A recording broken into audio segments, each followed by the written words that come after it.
আজকে আমি গাড়ি করে ব্রেমেন থেকে ওল্ডেনবুর্গ যাচ্ছি। ব্রেমেন থেকে ওল্ডেনবুর্গ যাওয়ার পথে ছোট, ছোট অনেক গ্রাম পড়ে। আর আমার এই ভিডিওটাতে আপনারা সেই গ্রামের কিছু দৃশ্যও দেখতে পাবেন।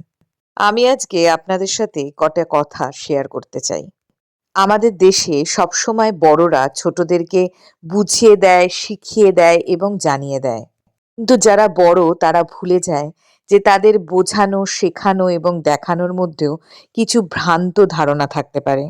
আমার বাবা ছোটবেলা থেকেই এই ৩ টে জিনিস আমার উপরে কোনোদিনও প্রয়োগ করতে চায়নি। সে সবসময় এটা চেয়েছে যে আমার ভুলগুলো থেকেই আমি যেন শিক্ষা নিয়ে এগিয়ে যাই। তাই হয়তো আমি একটু অন্যদের থেকে অন্য রকমভাবে বড় হয়েছি। কোনো কিছুর পেছনে তার সঠিক যুক্তি বিচার না করে সেটা মানতে একেবারেই মন চায় না। বিদেশে এসে অবাক হই যে এখানের মা-বাবারা তাদের সন্তানকে ঠিক এইভাবেই বড় করে তোলে।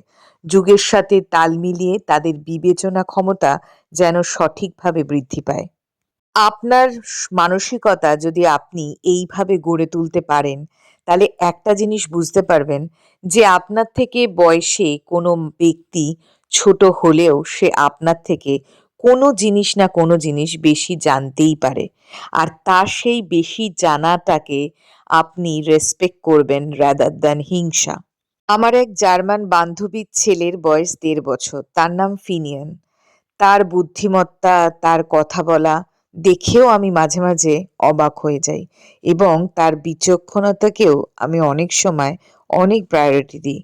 আমি মাঝে, মাঝে দেখে অবাক হয়ে যাই ওর মা ওর ছোট, ছোট সিদ্ধান্ত, ওর ছোট, ছোট নির্বাচনকে কত বেশি করে গুরুত্ব দেয়।